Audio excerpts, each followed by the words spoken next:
Shalom, selamat pagi. Saya ucapkan kepada Bapak Ibu Saudara, para pemirsa di rumah. Pagi hari ini kembali saya menjumpai Bapak Ibu melalui renungan singkat ini untuk kita dapat nikmati. Saya akan bacakan firman Tuhan bagi kita yang terdapat di dalam kitab Mazmur pasal 23 ayat yang pertama sampai dengan ayat yang ke-6. Tuhan gembalaku yang baik. Tuhan adalah gembalaku, takkan kekurangan aku. Ia membaringkan aku di padang yang berumput hijau. Ia membimbing aku ke air yang tenang. Ia menyegarkan jiwaku. Ia menuntun aku di jalan yang benar oleh karena namanya, yaitu nama Tuhan Yesus Kristus. Sekalipun aku berjalan dalam lembah kekelaman, aku tidak takut bahaya, sebab Engkau besertaku. Gadamu dan tongkatmu itulah yang menghibur aku. Engkau menyediakan hidangan bagiku di hadapan para lawanku. Engkau mengurapi kepalaku dengan minyak, pialaku penuh melimpah. Kebajikan kemurahan belaka akan mengikuti aku seumur hidupku, dan aku akan diam dalam rumah-Mu sepanjang masa. Inilah ungkapan hati Raja Daud. Raja Daud kita kenal dalam Alkitab, dia adalah sosok seorang pemimpin bagi bangsa Israel. Ada 3 predikat yang dipangku oleh Daud ini. Dia disebut Raja bangsa Israel. Dia disebut juga gembala bagi bangsa Israel, dan juga dia disebut seorang nabi. Daud memiliki keunikan dan keintiman bagi Tuhan, dan Tuhan sangat berkenan di dalam kepribadian Daud, di dalam sikap hati Daud yang suka mengampuni, suka memaafkan, suka bahkan juga menolong temannya, menolong keluarganya, menolong bahkan tetangga-tetangganya, bahkan musuh sekalipun dia mungkin tolong. Bapak Ibu Saudara, jika kita ikuti jejak dari kehidupan Raja Daud ini, dia suka menolong di kala bangsa Israel telah terjepit, telah teraniaya, terancam penuh dengan hujatan daripada bangsa Filistin, yaitu Goliat, raja yang bengis itu, yang ingin melawan yaitu bangsa Israel, ingin menghabisi bangsa Israel, ingin menghancurkannya. Tapi Daud inilah yang tampil untuk menghancurkan, yaitu Goliat, raja orang Filistin yang biadab itu. Oleh sebab itu kita belajar dari kepribadian Daud ini. Dia memiliki cinta kasih yang dalam kepada Tuhannya. Dia memiliki cinta kasih kepada pemerintahannya, kepada kerajaan yang dia pimpin, dari Yehuda sampai Israel Utara. Bapak Ibu Saudara yang kekasih,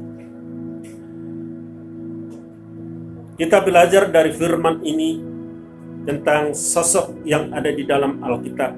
Tapi kita akan membaca kembali apa yang dimasukkan dengan kepribadian seorang gembala, hidup seorang gembala. Di dalam kitab Yehezkel dikatakan pasal 34 ayat 15-16. Tak usah saya bacakan banyak-banyak, tapi Bapak Ibu Saudara bisa baca dalam Alkitab dari pasal 34 ini sampai dari ayat pertama sampai dengan ayat 19 atau seterusnya. Tapi saya akan bacakan ayat 15-16. Aku sendiri akan menggembalakan domba-dombaku, dan aku akan membiarkan mereka berbaring. Demikian firman Tuhan Allah. Yang hilang akan kucari, yang tersesat akan kubawa pulang, yang luka akan kubalut, yang sakit akan kusembuhkan dan kukuatkan, serta yang gemuk dan yang kuat akan kulindungi. Artinya dipelihara, dijaga. Aku akan menggembalakan mereka sebagaimana seharusnya. Ayat ini luar biasa Bapak Ibu Saudara. Peranan Tuhan sebagai gembala dalam hidup kita. Pekerjaan Tuhan, penerahan Tuhan, perhatian Tuhan, kepedulian Tuhan. Menjadi sosok seorang gembala yang dekat dengan kita. Karena kita adalah kawanan dombanya. Seperti di Mazmur 95 ayat 7. Sebab dialah Allah Tuhan kita dan kita adalah kawanan dombanya sendiri.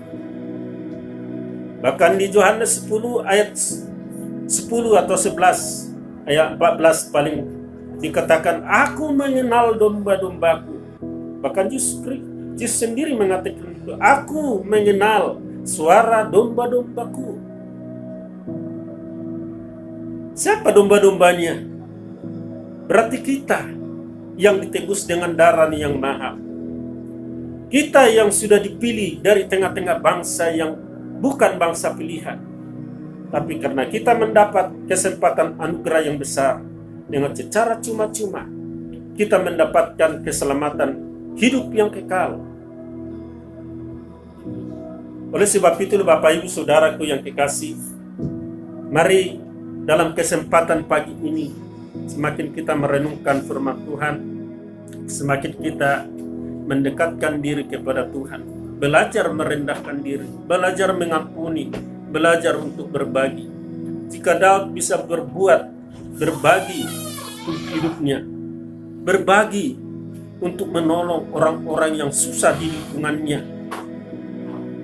bahkan menopang akan orang-orang yang tidak berdaya, orang-orang yang tidak mampu. Itulah kasih tanpa pamrih itu, kasih agape yang dimiliki oleh seorang gembala. Itulah Yesus, pribadi Kristus, pribadi Yesus sendiri. Makanya kita nggak perlu khawatir dan bimbang dan cemas, karena kita tahu Allah akan menyertai kita sampai kesudahan alam. Bahkan Dia akan memegang tangan kita dengan tangan kanannya. Yesaya 41 ayat yang ke-10. Dia akan memberikan suatu kemenangan yang mutlak kepada kita. Karena Dia adalah pemenang yang sejati. Dialah penuntun yang sejati. Dia adalah gembala yang sejati. Dia adalah pembela kita yang luar biasa. Dikala kita tidak memiliki apa-apa lagi, dikala kita tidak memiliki suatu harapan lagi, tapi Dia akan menolong kita di saat-saat yang tertentu, di saat kita berdoa, di saat kita berseru, di saat kita pasrah, menyerahkan hidup sepenuhnya dalam tangan Tuhan. Maka Allah sendiri akan memperhatikan kita. Tabur perhatian, kita akan tuai perhatian. Tabur kasih, kasih akan kita dapatkan. Tabur kepedulian kita akan dapatkan. Tabur kecemasan, tabur ketakutan, tabur kekhawatiran, maka itu akan melanda kehidupan kita. Itu akan semakin menekan dalam kehidupan kita.